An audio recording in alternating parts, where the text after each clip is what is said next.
मैं नास्तिक क्यों हूँ, इस किताब के बारे में बात करेंगे। और एक किताब है जिसका नाम है भगत सिंह की जेल डायरी। इस दो किताब के बारे में आज हम बात करेंगे। भगत सिंह प्यार के बारे में क्या सोचता था, उनके मित्र सुखदेव को लिखी गई एक पत्र से हम जानने की कोशिश करेंगे।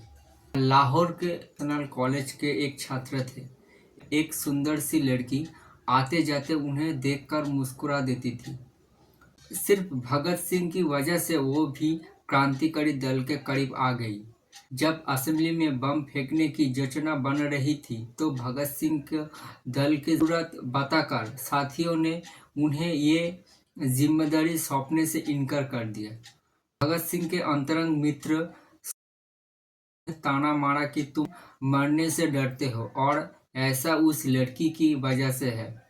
इस आरोप से भगत सिंह का हृदय रो उठा था। उन्होंने दोबारा दल की मीटिंग बुलाई और असेंबली में बम फेंकने की जिम्मा जोर देकर अपने नाम करवाया। बम फेंकने से एक दिन पहले भगत सिंह अपने मित्र को सुखदेव को ये पत्र लिखा था।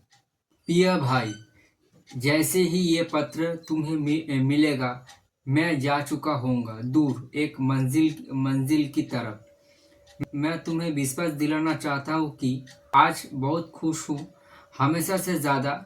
मैं यात्रा के लिए तैयार हूँ, अनेक अनेक मधुर स्मृतियों के होते होते और अपने जीवन की सब खुशियों के होते भी एक बात जो मेरे मन थी कि मेरे अपने भाई ने मुझे गलत समझा और मुझे आरोप लगाया कमजोरी का। आज मैं पूरी तरह संतुष्ट हूँ, पहले से कहीं अधिक। आज मैं महसूस करता हूँ कि वो बात कुछ भी नहीं थी, एक गलतफहमी थी। मेरे खुले व्यवहार को मेरा बातूनीपन समझा गया और मेरी आत्मा स्वीकृति को मेरी कमजोरी। मैं कमजोर नहीं हूँ। जहाँ तक प्यार के नैतिक स्तर का संबंध है, मैं ये कह सकता हूँ कि ये अपने में कुछ नहीं है सिवाय एक आवेग के, लेकिन ये पाशविक मुक्ति नहीं, एक मानवीय अर्थात मधुर भावना है। प्यार अपने आप में कभी भी पाशविक भी नहीं है। प्यार तो हमेशा मनुष्य के चरित्र को उठाता है। सच्चा प्यार कभी भी गढ़ा नहीं जा सकता, वो अपने ही मार्ग से आता है, लेकिन कोई नहीं कह सकता कि कब। हाँ, मैं ये कह सकता हूँ कि एक युवक और एक युवती आपस में प्यार कर सकते हैं और ये अपने प्यार के सहारे अपने आवेगों से ऊपर उठ सकता है, अपनी पवित्रता रख सकते हैं। मैं यहाँ एक बात साफ कर देना चाहता हूँ कि जब मैंने यार इंसानी कमजोरी है तो ये एक आदमी के लिए नहीं कहा था। जिस स्तर पर कि आम आदमी होते हैं, वो एक अत्यंत आदर्श स्थिति है जहाँ मनुष्य प्यार घृणा आदि के आवेगों पर काबू पा लेगा। जब मनुष्य अपने कार्यों का आधार आत्मा के निर्देश को बना लेगा।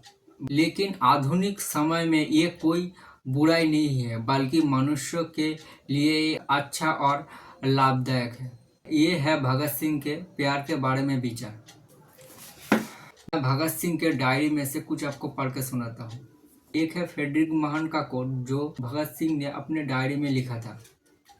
वो ये है कि अगर मेरे सैनिक सोचना शुरू कर दे तब उनमें से कोई भी सेना में नहीं रहेगा। ये है फ्रेडरिक महान का एक कोट जो भगत सिंह ने अपने डायरी में लिखा था। एक और है B.N. फिनार का एक कविता जो हिंदी में भगत सिंह ने अपनी डायरी में लिखा था। मारे गए जो बेहतरीन, मारे गए है बेहतरीन, दफना दिए गए वे खामोश एक निर्जन में, कोई आंसू नहीं बहे उन पर, अजनबी हाथों ने उन्हें पहुंचा दिया कब्र में, कोई सलीब नहीं, कोई घेरा नहीं, कोई समाधि लेख नहीं जो बता सके उनके गौरवशाली नाम। घास उग रही है उन पर, एक नाजुक पट्टी झुकी हुई जानती है इस रहस्य को। बस एकमात्र साक्ष्य थी उफनती लहरें जो प्रचंड आघात करती है तट पर, लेकिन वे वेगवान लहरें भी नहीं ले जा सकती अलविदा के संदेश उनके सुदूर घर तक। इस किताब में से मैं 2 और लाइन पढ़ के सुनाता हूँ जो मुझे बहुत ज़्यादा पसंद आया था। महान इसलिए महान है क्योंकि हम घुटनों पर है, आओ उठ खड़े हो। एक 23 साल का लड़के का जो सोच था धर्म के बारे में, राजनीति के बारे में, देश के बारे में, हम में वो सोच नहीं है। जो जेल में बैठे बैठे स्वाधीन भारत कैसे होना चाहिए हर एक पहलू को इस डायरी में लिख के गया है।